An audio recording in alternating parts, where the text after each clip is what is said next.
kapitbahay na hindi maganda, napupunit ang patidamit ko na yan. Oh, ay si Mrs. alam niya yan. Napupunit ang damit ko na yan dahil ayaw ko na may narinig ako na salita na hindi maganda. Pero sa awa ng Panginoon, buhat nung narinig ko mga salita ng Panginoon, ay malaking binago niya ako. At buhat din noon, ang lahat na naririnig ko, dinadaan ko sa worship. Amen. Nag-worship ako na nag-worship. Bakit? Ang lahat ng kapangyarihan ay nasa worship. Amen. Subukan natin dito, si Pastor, pagdating ng simba, si Pastor ay mag-pray. Sabay lalabas tayo. Hindi natin maramdaman ang presensya ng Panginoon. Yes. Dinadaan ko sa worship. Pag may mga tao na nilalait ang mga born again, sa worship na ko dinadaan. Amen. Alam niyo mga kapatid, ang kapangyarihan ng Diyos na kumilos sa buhay namin. Ito mayroon kaming kapitbahay na inikwento na namin tumisan. Yung isa, pinagtatawanan ng born again hanggat sa nabutas yung lalamunan. Hindi tumagal, namatay. May kapitbahay ulit kami na isa. Matanda. Pero mga kapatid yun, mabait sa amin, na pamilya. Lahat ng kakainin nun, ibibigay sa amin. Lahat ng kung anong meron siya, bibigyan kami. Then, pagdating ng panahon na yun, pag nakakainom, pagtatawa ng mga born again, ang tawag ay mga burod again. Yan. Nung oras na alas 3 ng hapon, o alas 4 ng hapon na yun, mga kapatid, ito pagdating ng gabi na tulog, pagising, nalaglag yung kanyang baba. Nahulog ito. Hindi siya makapagsalita. Saan tumakbo? Sa born again. Ang sabi niya, dito ikaw, pakihilot mo ikaw yung baba ko. Anong sabi niya? Anong tiyuhin ko? Wala akong magagawa kung hindi ang Diyos ang gumawa. Manalangin tayo. Nanalangin at hindi po yung baba niya at naibalik. Praise God. Kaya sabi ko, doon na patuloy na nabago ang buhay ko, mayroon pa uli isang kapitbahay kami. Kuya Rolly, mabuti ka, sabi niya. Hindi ka umiinom. Hindi ka naninigarilyo, wala kang bisyo. Pero napakarami mong kaibigan. Napakarami mong kilala. Ang kasabihan nila, pag wala kang bisyo, wala kang kakilala. Ito yung mga natutunan ko mga kapatid. Sabi sa akin, sabi ko, wala posibleng ako sa Diyos. Amen. Gusto ko, sabi niyang sumama sa inyo at magsimba. Sabi ko, bukas ang simbahan, kapatid. Simba kami pagka-linggo. Pagka-linggo ulit, sabi ko sa mga bata, sundin yung ako, baka ako ay sumama. Nung puntahan, nagpaliban. Pa, hindi raw sasama at wala daw pamasahe. Sagot ko ang pamasahe. Basta sa ako magsimba siya.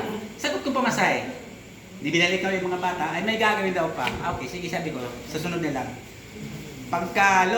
Nung linggo na yon, pagdating ng hapon, pagdating ng gabi, natulog kami. Dahil malayo, hapon na kami umuwi. Pagising ko, nandiyan yung pinsan ko. Kuya Rolly, pumunta ka doon, kailangan ka at gumawa ka ng kabaong. Praise God. Bakit? Kung sumama siya sa pagsisimba, hindi mangyari. Pinutol yung liid niya. Pinutol. Kaya doon ako nagkaroon doon ko lalo na umano ako sa sarili ko na ang mga bagay, pag pinagkaloob ng Diyos, yun ang tatanggapin niya. Kaya nung patuloy ako mga kapatid, puro worship ang ginagawa ko hanggat sa halos ang barangay doon sa amin. Andito yung bayaw ko, andito mga hipag ko, pamilya ko. Lahat ng tao bumaba para sumimba sa Diyos. Praise God. Kunti share. Lapit. Nung kailan lang, may siniran ako dito na pulis. Pulis yan, din sa Bay Pare. Isang tao niya na hindi basta nalalapitan. Lahat ng kapitbahay kagalit. Yung pulis na yon. Dalawa sila. Sabi nung isa, ano ba relihiyon mo? Sabadista ka ba? Hindi ka ako. Christian lang ka ako kami. Alam niyo ba mga kapatid, ang kasabi-sabi naman ng isa, marami na kasi ngayon ang relihiyon. Hindi kang ganon. Pero isa lang ang pupuntahan. Siniran ko ng konti. Alam niyo sabi niya, tama ka ako, marami relihiyon, isa ang pupuntahan, pero ang sabi ka ako ng Mateo, sabi ko sa kanya, na walang sino mang papasok o walang sino mang makakakita sa kaharian. Sabi ko sa kanya. Tapos yung sinabi sa kanya, tama sabi mo kako, Tata Jun, pare-pareho lang yan, iisa ang Diyos. Pero sabi ng San Mateo, hindi ang lahat na tumatawag sa aking kakaw ay makakapasok sa kaharian ng Diyos. Nag-isip siya. Tapos sinabi ko sa kanya, nandyan, sabi ko, ang sabi nandyan, maliban ang tao, may panganak muli. Sa tubig at sa espiritu, hindi makakakita sa kaharian ng Diyos. Amen. Alam mo, inano ko ng pulis, sabi niya sa akin, ganun ba talaga sa inyo? Yung kakong natutunan ko about kako sa Biblia. Dahil yun ang utos kako ng Diyos. Kaya yun, sinishare ko na sinishare sila mga kapatid. Hindi ako nahiya sa mag-share sa Panginoon. Amen. Kailangan natin i-share talaga totoo yun. Totoo yung sabi ni Pastor, na kailangan natin i-share yan sa tao. Dahil ang Amen. trabaho natin dito, ang mag-share niya about sa salita ng Panginoon. Amen. Hindi yung makaupo lang tayo para mag-pray o magsimba o magpuri sa Panginoon. Ang gawain natin ang totoo. Sagot natin ang buhay ng bawat tao. Amen. Kasi tayo nakakaalam at hindi sila. Hindi nakakaalam yan. Kung naririnig man nila, ngunit kung walang magsasalita, walang makikinig. Mhm. Kaya yun lang ang mga kapatid na may share ko sa inyo. At maraming salamat, Pastor. Amen. Praise God. Verse sa Proverbs 3 verse 5. Sabi po dito, trust in the Lord with all your thine heart and lean not unto your thine own understanding. Ibig po sabihin dito, tumiwala po tayo sa Diyos ng buong puso. At huwag po tayong manalig sa ating sariling kaunawaan. So, isang bagay lang po yung natutunan ko na dati po kasi, pag nagpe-pray lang po ako tuwing umaga at saka bago po matulog. Pero hindi pa po consistent yon. Parang every Sunday lang po yung consistent na nagagawa kong prayer. So, nung nag-grade 12 po ako, ang pinapanghawakan ko pong verbs is yung Proverbs 3 verse 5. Lagi pong pumapasok sa isip ko yun na bakit hindi ako manalig sa Diyos ng buong puso. Parang binabase ko lang po yun sa sariling pagkakaunawa ko, ganon. Tapos, trinay ko po siya nung sumali po ako nun sa speech. Bago po ako sumalang nun, nag-pray po muna kami, tapos nagpatugtog kami ng worship song, yung praise po na kanta. Then, kahit sobrang dami po sobrang dami po ng mga contenders doon, is nag-second place pa po ako nun, kahit first time ko lang pong sumali nun. Then, natry ko rin po siya nung nag-exam kami. Sabi ko, naging successful yung una kong ginawa noon, bakit hindi ko subukan ulit? Then, trinay ko po siya. So, lahat po nung subject na yon ay naipasa ko. Then, may mga perfect pa pong subject. Tapos, hanggang ngayon po, ginagawa ko pa rin siya. Kaya, isang bagay lang po yung natutunan ko na hindi lamang dapat na tuwing umaga o tuwing gabi, tuwing gusto lang natin mag-pray, kundi sa bawat ginagawa natin ay nagpe-pray tayo. Amen. Lang po. Matagal na po ako halos sumasamba sa bangka-bangka na parang nung samba lang na wala lang nangyayari. Para bang samba uwi lang na walang nangyayari sa buhay ko na parang may kulang na may hanggang sa dumating yung time na para bang may umano sa akin, may sumasabi. Sumapi. Para bang may tumapik. Ayun. May tumapik na kailangan ka, gamitin ka. Sabi ko, doon po ako natutong mag-pray. Praise God. Nagpe-pray naman po ako, pero hindi naman po yung para po bang na para sa Panginoon, papagamit po ba ako sa inyo o para sa ano po ba. Hanggang sa nanghingi po ako sa kanya nag-pray po ako nag-pray kung ano po ba yung kalooban niya para sa buhay ko. Hindi ko po akalain na sa ngayon po nagbabaka po ako na hindi ko po akalain gagamitin po niya dahil wala naman po talaga akong boss noon.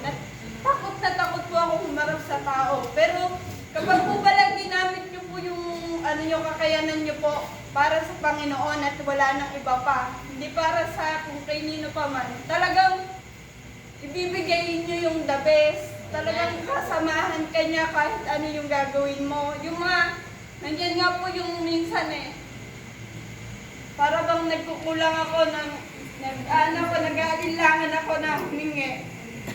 Nandiyan parang sinusubok niya ako. Kasi yan ako sumilag ako na ano.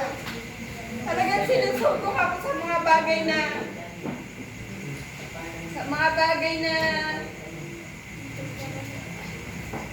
pasensya na po.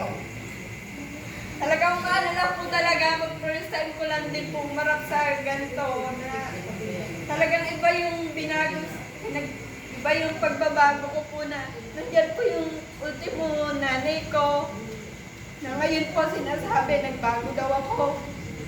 Sinasabi ko po sa kanila, nandiyan po yung pagpapaliwanag ko pero parang pingi po sila pero alam niyo po ginawa ko, nag-pray lang po ako na nag-pray.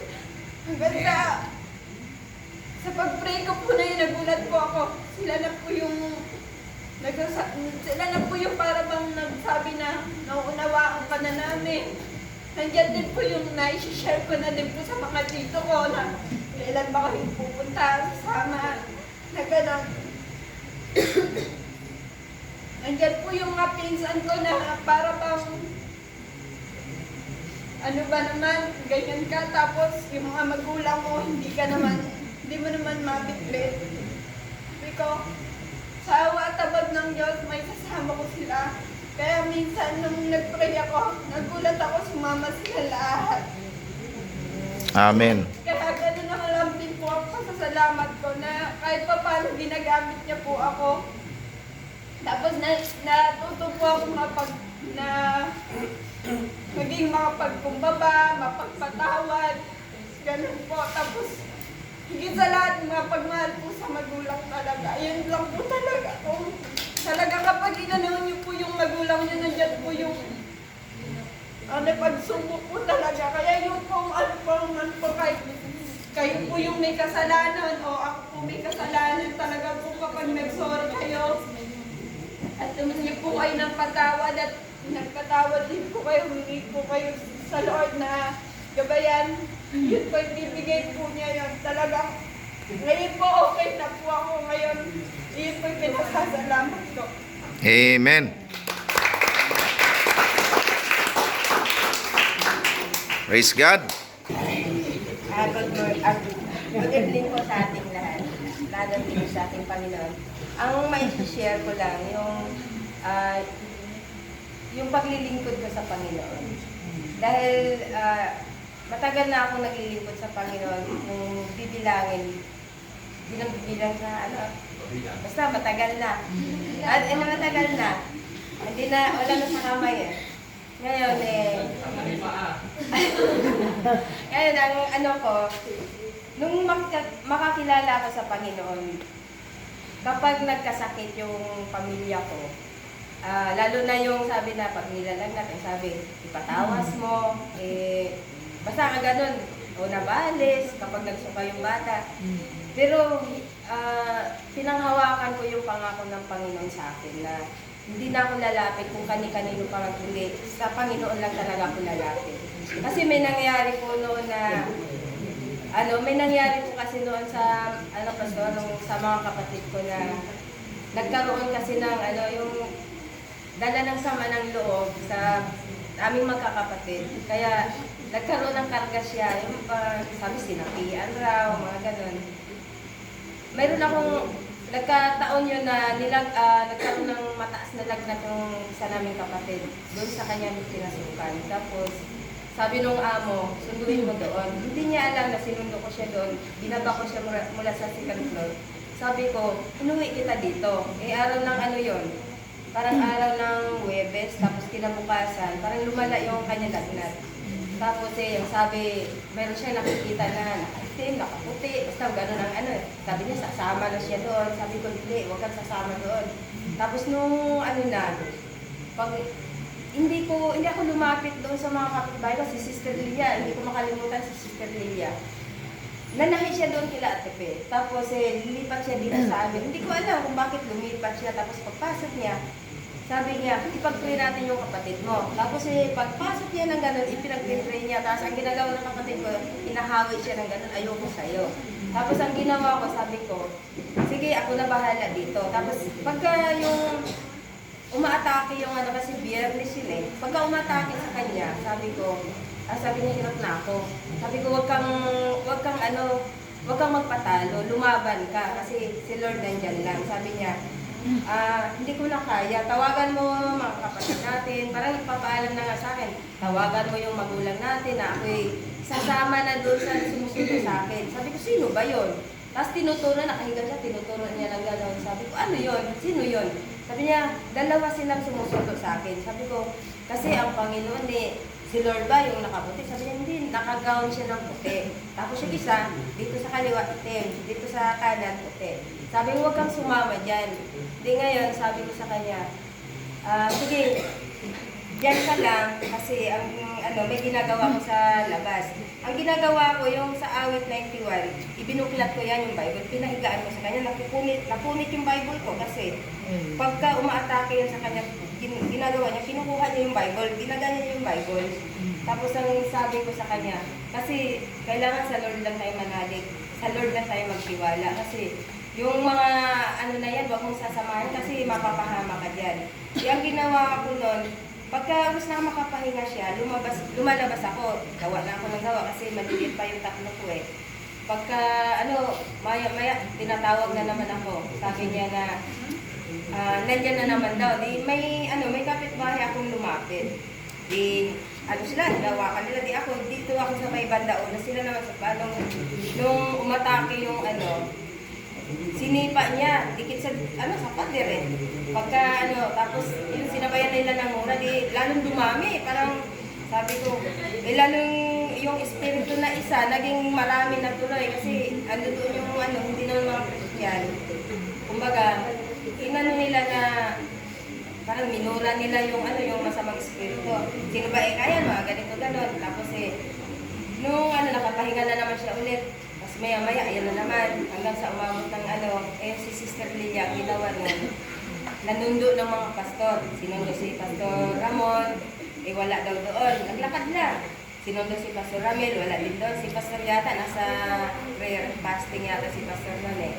Tapos dumating si Pastor noon, gabi na. Di ngayon, ang sabi ng na, sige, bukas na tayo. Biyernes yung Pastor kinabukasan na natin, ngayon, bukas na maghapon, prayer and fasting tayo para lalabanan natin kung ano man yung gawa ng kaaway sa kapatid mo. Tapos buong maghapon nun, andun pa rin yung na pumupunta yung mga kapitbahay.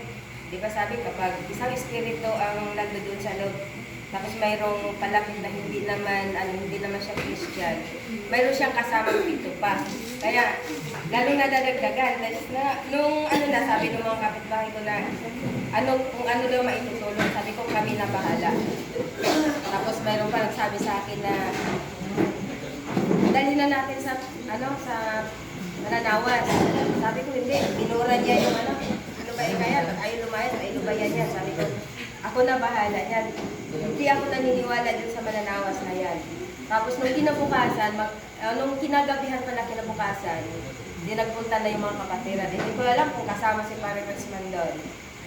Ang nakikita ko doon, yung mga kapatiran takot na takot. Di ngayon sabi ni Pastor, sige, baka meron sa mananood sa isa.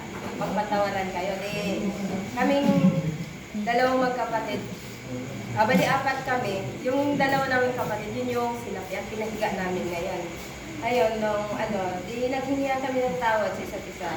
Saka ngayon, pinag-pray ni Pastor, praise and worship. Tapos yung pagsigaw ng kapatid ko, doon ko na talaga palang, kapag yung sama ng loob niya, kapag inilabas pa lang talaga niya, yun yung masamang niya na hindi niya mailabas-labas sa amin, yung galing sama ng loob. Nung inailabas niya, parang nagiginhawaan siya. Tapos yung Kaya si Akonsing naranasan din ni Akonsing, si Yoshikito yung ano na lasing, palapit siya. Ngayon sabi niya, ano ba may itutulong ko? Eh nagalit yung kapatid ko. Sinaniban din yung kapatid ko. Ang sumanib naman sa kanya, hindi naman. Galing balagtas. Ngayon sabi ko, hindi, parang hindi ako naniniwala dun sa mga ganyan kasi ang alam ko dyan, kapag masama ang loob mo, talagang maraming espiritong papasok. Di ngayon, sa halip isa lang, naging dalawa sila. Si Maring Nori nun hirap na hirap. Sumakit ang katawan ni Maring Nori nun dahil yung sumanib siya sa kong kapatid, luutusan ng mga gat. Kinakagat niya, hindi naman tao, yung unan ang binigay namin sa kanya para kagatin. Tapos sige, nagpupuri kami sa Panginoon noon. Tapos nung mga sa tulong ng Panginoon at sa tulong ng mga kapatiran nila Pastor Sammy, napalaya yung kapatid ko. Alas 10 na yata yung Pastor napalaya yung kapatid ko. Tapos, ang lang sa kanya, wala siya ng boses. Kasi, ang sabi niya, hindi siya makapagsalita, sinulat niya. Yun yung sumanib sa kanya na, na nakaputi, hiniram daw yung boses niya. Siguro, totoo. Hindi ko alam eh. Tapos sumula siya na wala akong boses kasi hiniram yung sa Maynila, yung nakaputi. Sabi ko, yung nakaitim ba? Sabi, wala na siya, umalis na. Tapos ngayon, si Yoshikito na nagdudoon sa may kalsada na nakaupo, yung aming kusina yan, sampayan pa yan. Ang nangyari, nung nakaupo siya, nung naghihiyaw na yung kapatid ko, sabi, na yung bintana? Nung naghihiyaw na yung kapatid ko, nakita na yung Yoshikito yung para daw mga panege ba na lumambitin dun sa sampayan. Sabi ko, paano niyo nasabi? Ang dami kasi lasing siya Kumaga, makikita niya yon kasi parang magkaibigan sila ng espiritu na yun Then ngayon sabi ko, totoo ba talaga yon? Tapos, nag-isip ako, sabi ko talaga palang, kapag lumapit ka sa Panginoon, kapag hindi mo binigyang puwang yung kaaway na ikaw ay talunin, talagang mananalo ka. Si Lord ang magbibigay sa'yo ng lakas, magbibigay sa'yo ng tuturuan ka niya kung paano yung gagawin mo. Kaya nung medyo okay na, nung mga banda alas 10 yata yun, ang nangyari naman, yun naman si Charlie, yun naman ang nakakita naman ng tao daw na tumatalon dun sa mga damuhan na nakalutang. Kaya sobrang takot talaga nila noon kasi medyo madilim pa yung lugar namin na yun Kaya sabi ko, kapag si Lord kasi ang pero ako hindi ako natatakot yung mga kinukwento nila ngayon, hindi ako natatakot kasi sabi ko, dinalaya na ng Panginoon yung kapatid ko at alam ko hindi niya kami pabayaan, sasamahan na rin niya kami kasi naglilingkod kami sa Panginoon at hindi kami, kahit na sabihin, hindi naman kami yung sabi na tuloy-tuloy na kasi minsan hindi kami umabot pag hindi naman sa buong isang buwan po namin naaatinan yun kasi minsan may wala kami pamasahe kaya hindi kami nakaka-attend kaya sinisika pa rin namin na daluhan yung gawain sa mga kabanga. Naglalakad nga kami papunta roon mayroon kami mga gawain doon naman sa prayer meeting kaya sabi ko nung nangyari doon sa kapatid ko hindi man kami tumawag. Hindi ako tumawag kila pastor, hindi ako tumawag ng kanino man. Pero si Lord nagbigay ng, nagpadala sa amin para kami tulugan sa aming problema. Kaya nagpapasalamat ako sa buhay nila Pastor Sammy ng mga kapatiran na sa oras na yon hindi kami pinabayaan. Kaya sa Diyos ang papuri.